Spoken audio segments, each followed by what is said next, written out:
Then you Go quick, otherwise it's going to be very confused. yeah, it would be like whatever the difference. That is not fun. Got it. Okay, this All right. This one's at the end of the game. So. Oh, well, that makes it. All right. So yesterday we talked about things that were easy to compute, things that were difficult to compute, and things that were damn near impossible to compute. Right?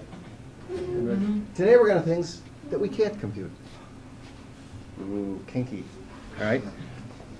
By the time we're done, we're going to. Yeah. So how about this? That's a paradox. Just keep going in a circle.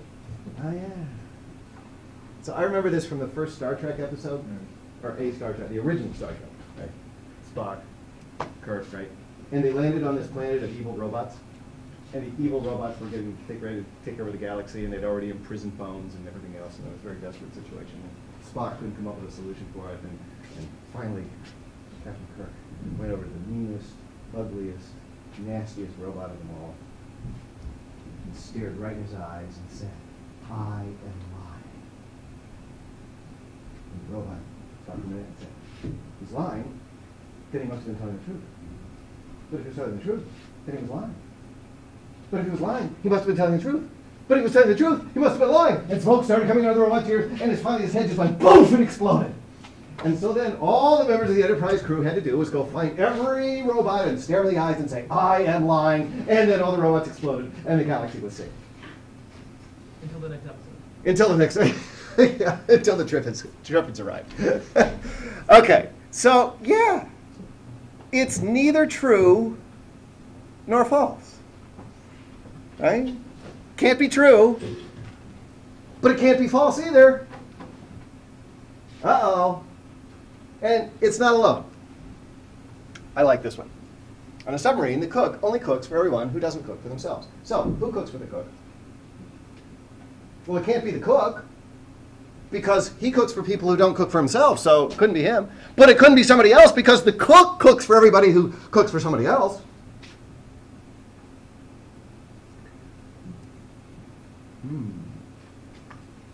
Neither true nor false. Or maybe both. Doesn't have to be a single sentence.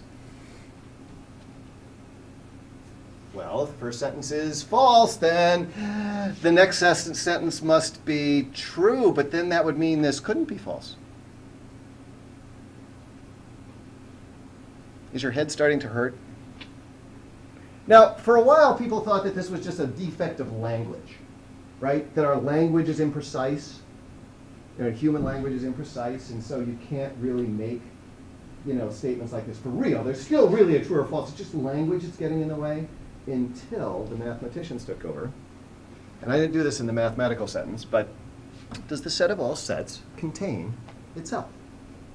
If you've done any set theory, you realize how you could write that as a statement and then try to prove it in math. Well, if the set of all sets contains itself, then it's not the set of all sets. But if it's a set of all sets, it must contain itself. So even in math, to hell with human language, in math, it is provably neither true nor false, or maybe both. So I sort of summarize all of these situations as if it does, then it doesn't, but if it doesn't, then it does. Right? And it sort of makes your head explode. Is your head all sort of prepared to explode here? We get the explosion of this? All right. So, I'm going to shift gears. Python program. I'm going to make two assumptions.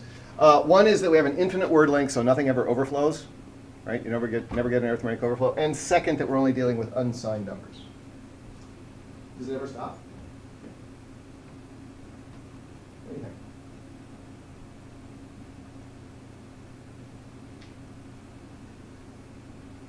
I think it might, depending on the initial value of x. Absolutely. Depends on what x is, right? Depends on the value of x. So if x is 0, it'll stop, right? But if x is 1 or anything other than 0, it'll just sit here and happily add 1 forever, infinite word length, and it'll get to the end of the universe, and it will still be sitting there happily running. If x is 0, it stops. If x is not equal to 0, it doesn't. Cool? Now, think about feeding a program itself as input.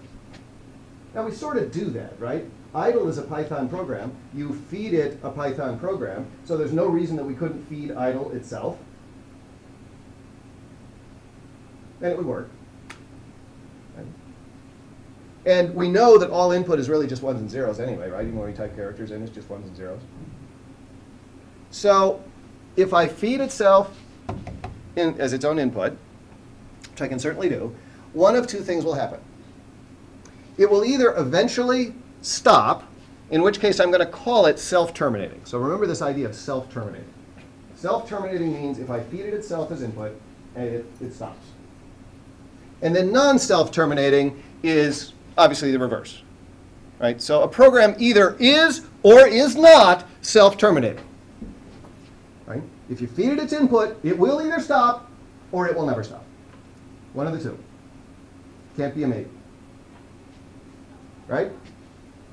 Where am I going with this? Okay, watch where I'm going with this. Does this program stop if it feeds itself? Well, let's assume that it's not all zeros, because it's actually a program.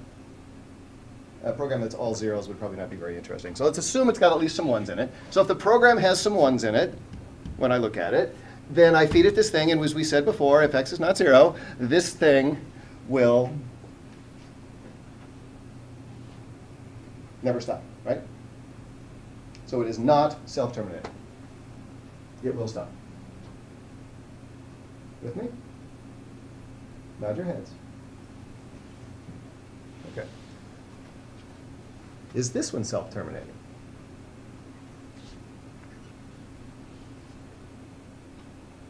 Well, assuming that the program has got some ones and zeros in it, this one is self-terminating. You feed it itself and it will stop.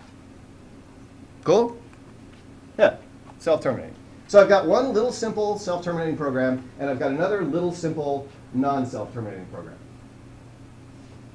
Now, you were able to tell just by looking at it whether it was self-terminating or not, correct? What I'd like to consider is whether we can write a program that looks at another program and says, yes, it's self-terminating, or no, it's not self-terminating. I want to be able to write that program. So instead of me having to decide it, the computer will decide whether it's self-terminating or not. Okay? So I'm going to assume for a moment that we can indeed write that program. So here it is. It's the determine if it's a self-terminating program. And that's what it does. You feed it a program, and it says, yep, it's self-terminating, or nope, it's not self-terminating. Still with me here? Okay, and I'm going to add just a little bit to this program. I'm just going to make it set a variable called x equal to 1 if this program up here was indeed self-terminating. And I'm going to have it set x equal to 0 if indeed that program was not self-terminating. Make sense? So if I could write this program, I could certainly write this program, correct? And now I'm going to make one more addition to the program. So there's a nice program. I could write that program, assuming that I could write this program. I'm going to write one more program. I'm going to put that at the end of it.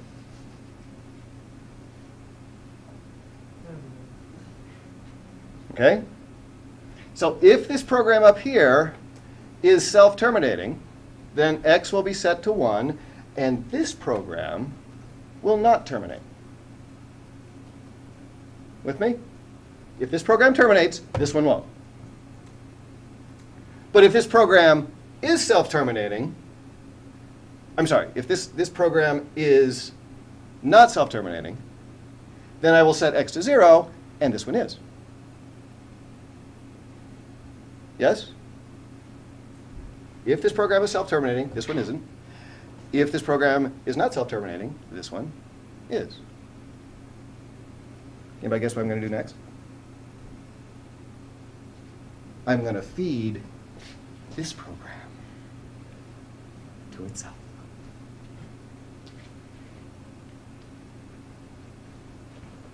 So if this is a self-terminating program, it's not. And if this isn't a self-terminating program, it is.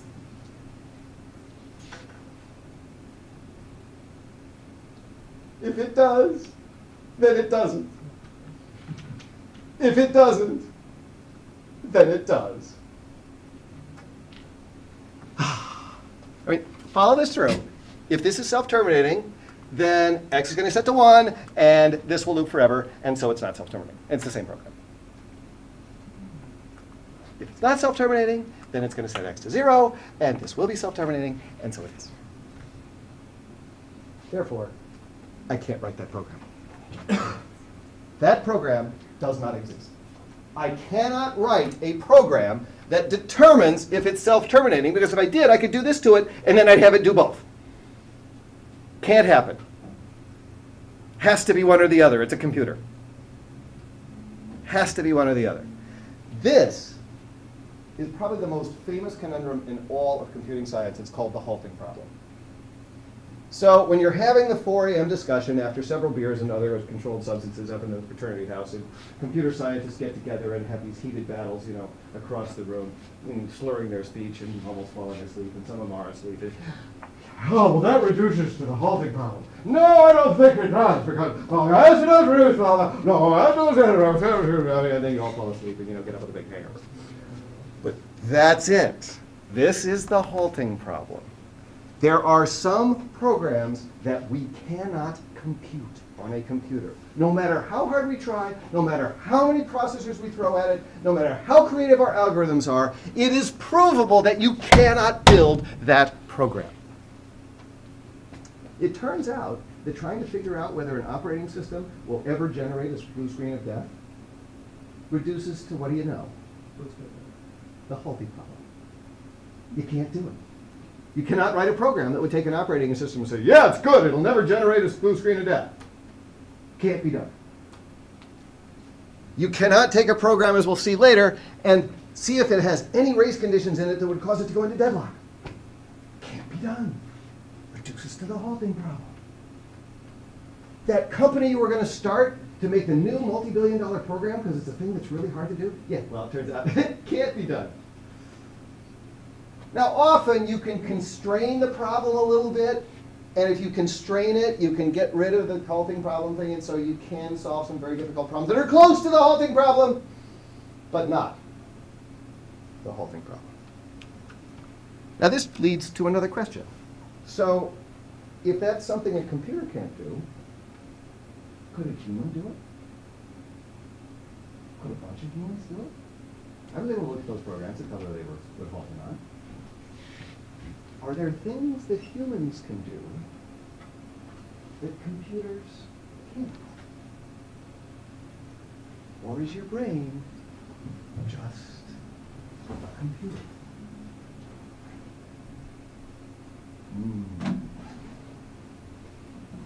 Marvin Minsky, who has probably recently passed away, probably the most brilliant computer scientist when it came to artificial intelligence that's ever lived, basically started the field. To his dying day, maintained that there are things that humans will be able to do that computers cannot. Patrick Winston disagreed. No one knows. Well, Marvin's dead, so maybe he knows now. But do you have a soul, or are you a computer? I don't know. Now that's a metaphysical question. Let me take you into a public policy question. Right? We're trying to figure out how the hell to do healthcare. Right? And we're hoping that if we get a lot of data and we do electronic medical records and we put this on a big database, we can use big data learning techniques and we can figure out how to improve healthcare for everybody. But we don't want to expose everybody's personal data. Right? Yeah. We'd like to use the data from your Fitbit because it would help us, but we like to make sure it's encrypted in such a way that nobody else can see that it 12:30 midnight last night, your heart rate went up really high, your blood pressure went up really high, and then it came down very quickly. Yeah, we probably don't want to know that. So, can you ensure personal privacy of health data and still be able to do good statistical analysis of health outcomes across the United States? Let me show you where all this comes together. Go back to this for a minute. This is where we were yesterday. P, NP complete, NP, so these are okay. These are really hard. These are even harder. But there are some that are just uncomputable. Which one is this? Well, probably the most advanced thinker in this area is a person named LaTanya Sweeney, who's now at Harvard, got her PhD from computer science at MIT, and is now part of the government school at Harvard. And her view is that this is basically the only way you can do it is you have to encrypt the data and then do all your analysis on the encrypted data, and only the people who have the data encryption key can look at the results of the data out of the other side. So it's kind of like you encrypt 3, you encrypt 6, I give them to you, you add them, but you don't know you're adding 3 and 6, and you give me back an encrypted answer, and I look at it and say, oh, it's 9. Right? It's called homomorphic encryption. And then there's all sorts of good stuff going on in homomorphic encryption. Her translation of this into that statement is, well, you know, some of those problems we could probably solve in P time if we're really lucky. Most of the ones that are interesting are in NP time, so they're really nasty little problems. And there are probably things there that are uncomputable, that you cannot do both. You cannot maintain privacy of all the data and get all the statistical analysis you want out of it. Can't be done. Which are which? We don't know. So anybody that says this is doable is talking out of their butt because they don't understand the halting problem. You now do. You're probably one of the 0.01% in the country that understands now that things can't always be done on a computer. I mean, Bernie's going to raise your taxes. But besides that, are you a little bit blown away? I hope. All right. This detail is not on the quiz. If you can recognize the term the halting problem, it means that things you can't compute, you're good. That's the message to really take away. And then when you have that discussion at 3 a.m., you can throw in some stuff to baffle the other. Right? Back to work.